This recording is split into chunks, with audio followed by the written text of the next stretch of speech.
All right, that was fun. Let's keep the fun going and let's generate discussion here, Corey. I think we could have probably done an entire show based on these questions that we're all going to bundle through. So let's get on with it. Let's fire up the cameras and let's go ahead and after you, Corey Clark, please fire up the generator. I keep doing it 3 times, but we know at Cummins you only need 1 pull. That's right. But still, I like just showing off the guns. It is generating discussion. It is sparked by Cummins. Cummins Lifestyle. It's all one word. Give it a follow on Instagram. Shout out again to everybody who came out to the tailgate in South Bend last weekend.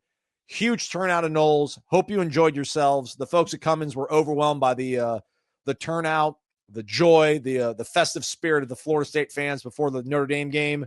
And then we all went home afterwards, and we don't remember what happened after that. But all we ask that you go give them a follow.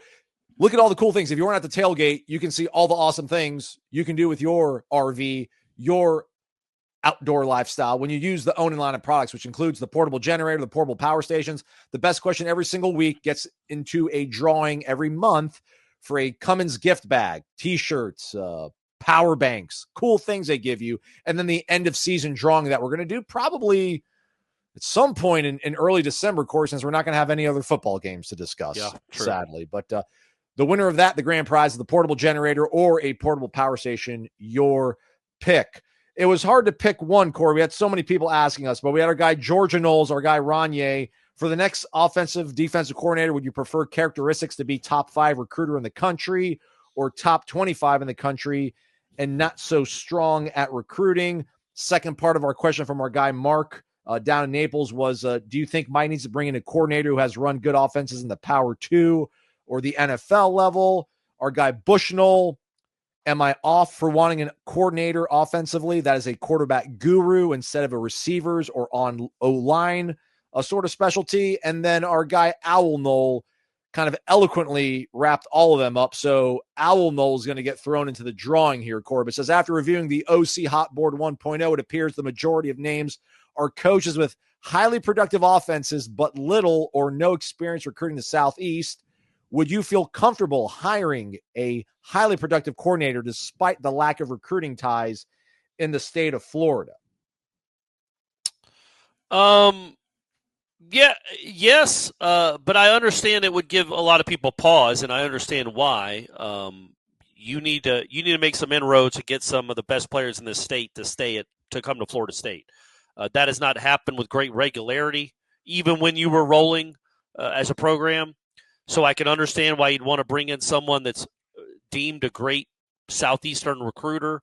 But as we've also said, right, Aslan, we don't know exactly what that means anymore because of the money aspect. And look, if they're going to revenue sharing with all these programs, they're going to be giving $20 million to their rosters, or 10, 15 million. It's like there's like almost like a salary cap. Then yeah, maybe having someone that can make those connections, that has those connections, that has built trust with some of these these great high school programs in the state over the years would really help, because these coaches would be sending their kids to a coach where they know he's going to get production out of them, and they're going to produce at a high level and maybe get to the NFL. I think the first things first, you need a guy that runs productive offenses. Highly productive and has a history of it. After that, yeah, I would like him to be able to have proof that he can, maybe not even Florida connections, or just you've gotten some big-time high school talent and turn them into NFL players. That would be a nice number 2 or number 3 thing on the list for me. Yeah, let's scratch these off one by one. I guess Bushnell, when he says, am I off for wanting a coordinator that's a quarterback guru instead of receivers or offensive line? I don't think so. That's probably the play. I mean, ideally, I think you hire an offensive line coach. Mike lets go of the offense completely. He brings in a coordinator.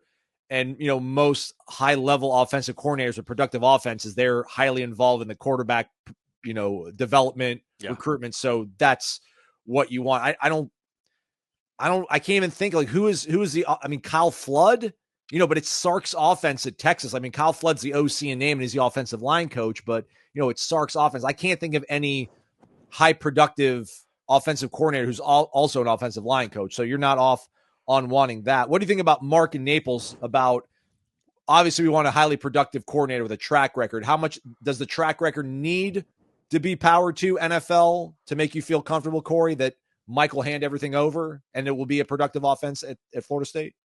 It doesn't. That's not a need. It would be a want, I guess, but it's different than a need. I don't look, man.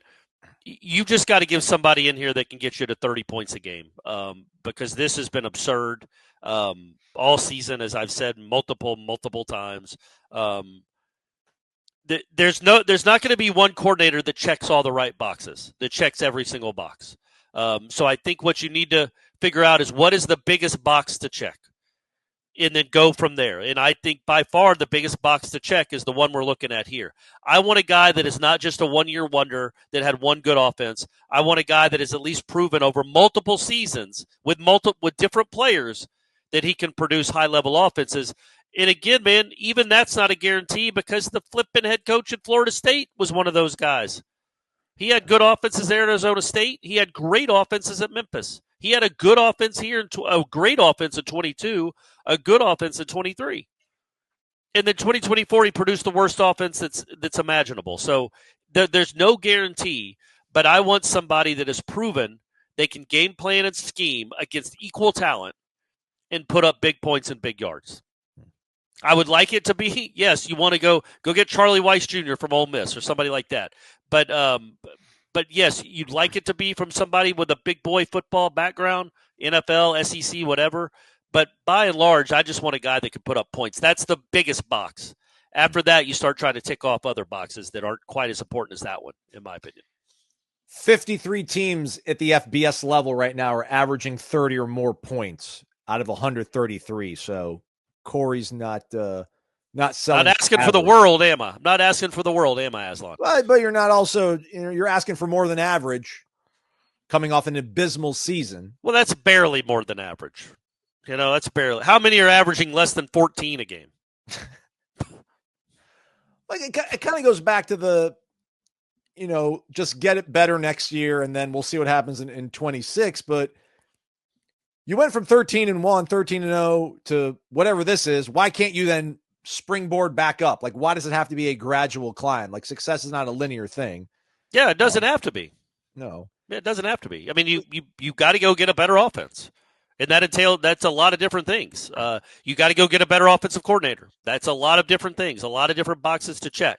The good news is it can't be worse. So we don't know who the quarterback will be, don't know who the OC will be, don't know what the offensive line is going to look like, or the receivers, or even who's carrying the ball.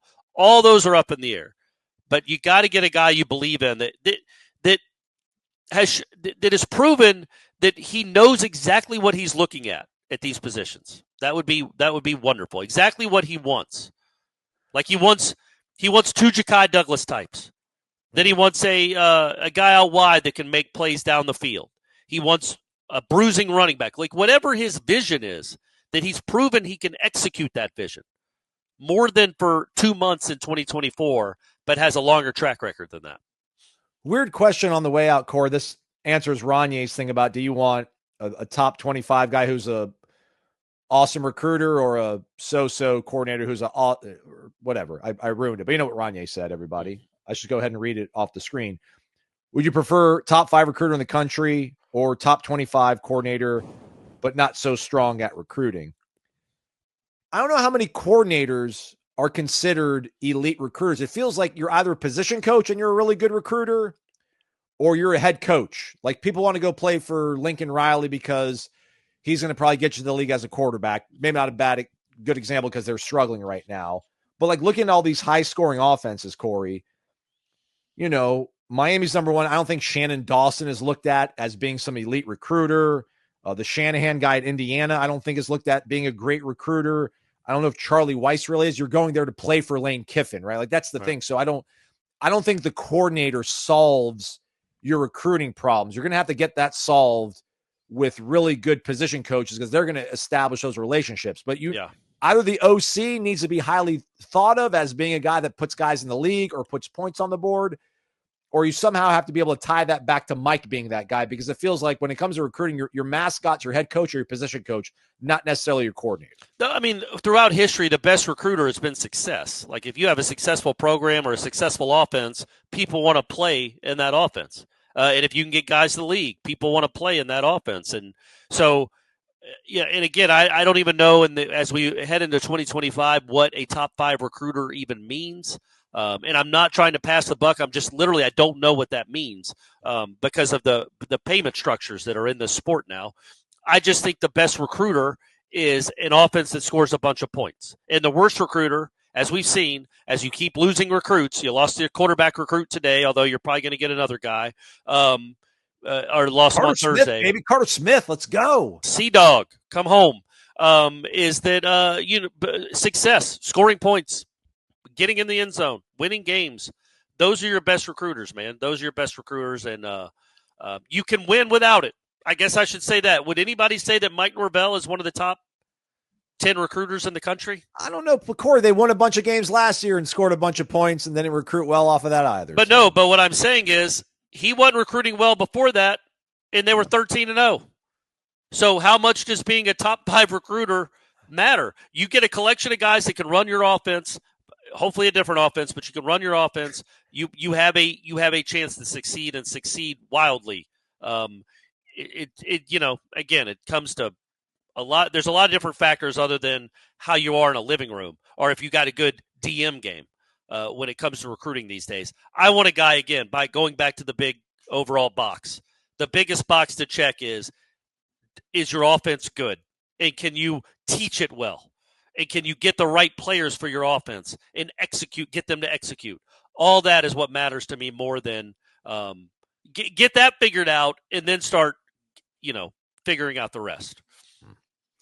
Hopefully one of these coordinators can power this team back to success, much the way that Cummins powers people across the country, across the globe as a global power leader. Give them a follow on Instagram. It's Cummins Lifestyle. It's been generating discussion sparked by Cummins.